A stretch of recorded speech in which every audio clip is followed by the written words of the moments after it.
Hi అండి. సమ్మర్‌లో వాటర్‌ని ఎలా తాగుతున్నారు? ఇష్టానుసారంగా దాహం వేస్తోంది కదా అని కడుపు నిండా నిండిపోయినట్టుగా నీళ్లు తాగేయాలని అందరికీ ఉంటుంది.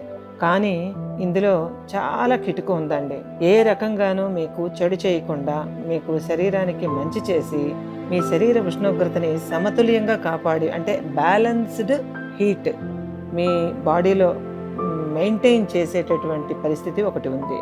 దానికి మీరేం చేయాలంటే ఏమాత్రం కూడా ఈ ఎండలు మీకు డ్యామేజ్ చేయకూడదు అని అనుకుంటే మాత్రం నీరు తాగడానికి ఒక పద్ధతి ఉందండి.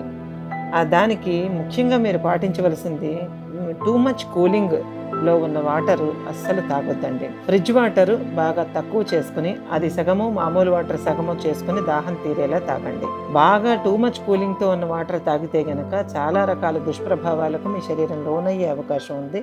కాబట్టి జాగ్రత్త. Take care.